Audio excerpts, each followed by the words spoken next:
sejahtera dan salam satu Malaysia. Saya ucapkan kepada Tuan Kursi Majlis, para hakim yang arif lagi bijaksana, guru-guru serta rakan yang dikasihi. Saya akan menyampaikan sebuah cerita yang bertajuk Palsu Tanpa Buku Bunga.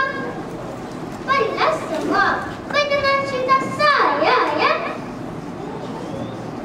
Di hujung sebuah kampung ada seorang saudagar yang sangat tua dan kaya raya. Saudagar tersebut tidak mempunyai anak lelaki untuk mewarisi harta-hartanya. Disebabkan saudagar itu merasa sungguh risau.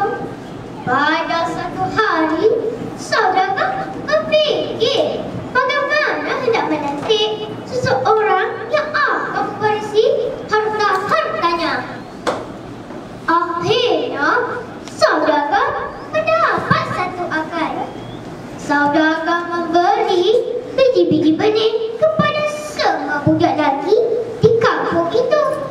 Mana-mana budak lelaki yang menghasilkan bunga yang paling cantik daripada biji-biji benih itu akan dijadikan anak-anak saudagar. Semua budak lelaki di kampung itu menyukai biji-biji bunga itu sungguh-sungguh. Salah seorang budak lelaki itu bernama Syarif. Dia seorang anak yang miskin dan tinggal bersama ibunya. Syarif menjaga biji-biji benih tersebut dengan baik, seperti menyiram setiap hari sambil menyanyi.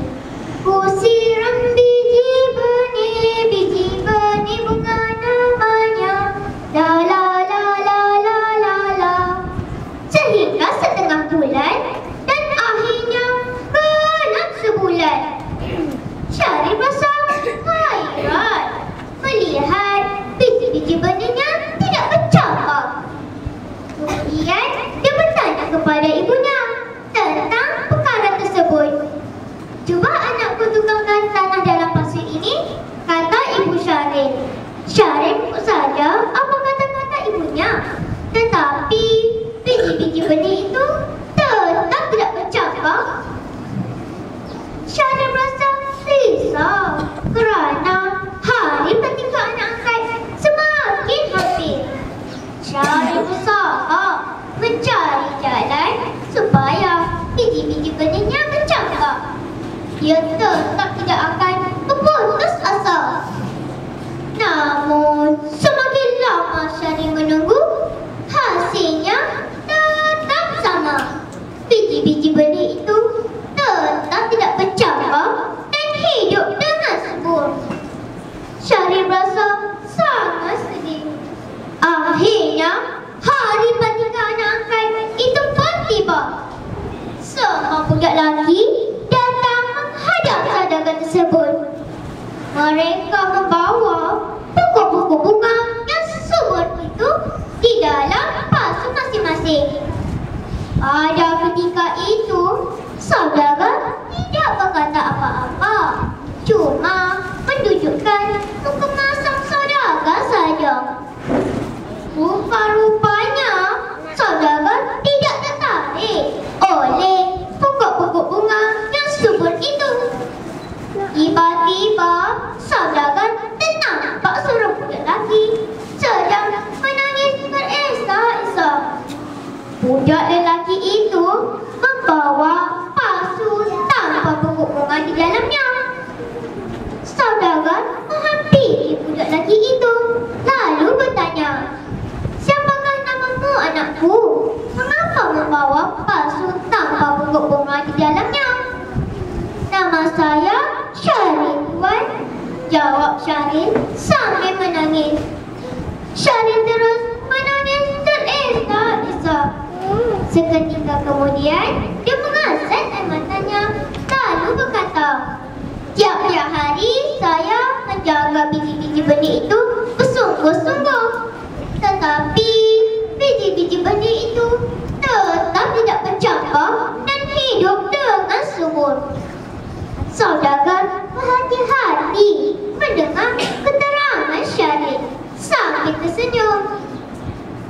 Kemudian, saudagar memegang tangan Syaril. Lalu pengumuman, "Anak ini adalah anak angkat saya," kata saudagar kegembiraan. Budak-budak yang lain terperanjat mendengar pengumuman saudagar itu. Mengapa tuan melantik budak lelaki yang membawa pasu tanpa pokok bunga menjadi anak angkat tuan? Salah seorang budak lelaki yang hadir di situ bertanya kepada saudagar. "Anak-anakku," saudagar berkata, "saya berikan anak-anakku biji-biji benih yang telah direbus. Biji-biji benih itu sepatutnya tidak boleh bercampur sama sekali." Budak itu tunduk tangan malu sungguh setelah mendengar kata-kata saudagar sedemikian. Semua budak lelaki itu menggunakan biji-biji benih yang lain sebagai pengganti biji-biji benih yang tidak boleh bercabang itu. Budak itu gunakan hela, cuma Syaril saja yang jujur. Oleh itu, saudagar telah memilih Syaril sebagai anak angkat saudagar. Syaril merasa gembira dan bersyukur kepada Tuhan kerana telah mendapat rezeki menjadi anak angkat saudagar. Maka kehidupannya susah dan miskin yang dilalui bersama ibunya bertukar menjadi hidup lebih senang lenang. Wahai rakan-rakan, kita mestilah menjadi seorang yang bijak membuat hela supaya orang lain tidak mengambil kesempatan terhadap diri kita. Maka rakan, kita juga bersikap jujur dalam suatu perkara agar orang lain mempercayai diri kita. Bagi pengakhiri cerita, janganlah sangat pantun daripada saya. Pergi ke kediaman cantik kaya. Roti kaya diperbuat dari Itali. Sekian saja cerita saya. Harap kita berjumpa lagi. Sekian, terima kasih. Assalamualaikum. Terima kasih cikgu. Gambar yang saya lihat sebentar tadi ialah menceritakan pada satu hari pada pukul 1:30 tengah hari, Amin dan adiknya pulang ke sekolah. Apabila ia tiba di gerai, ia makan ABC. Di gerai itu ada banyak lalat. Apabila balik sekolah, dia tiba di rumah mereka. Apabila ia sudah mandi, bersarapan, tiba-tiba ia sakit perut. Ayah dan ibu Amin menghantar Amin dan adiknya ke hospital dengan secepat mungkin. Doktor berkata kepada ibu dan ayah Amin bahawa Amin dan adiknya sakit dengan teruk sungguh. Rakan-rakan, kita mestilah menjadi orang yang menjaga kebersihan. Jangan contohi seperti Amin dan adiknya.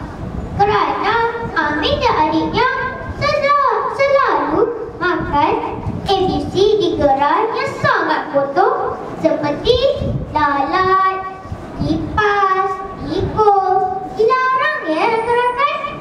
Kita juga mestilah mendengar nasihat apabila ibu bapa kita kata jangan makan di gerai yang sangat kotor.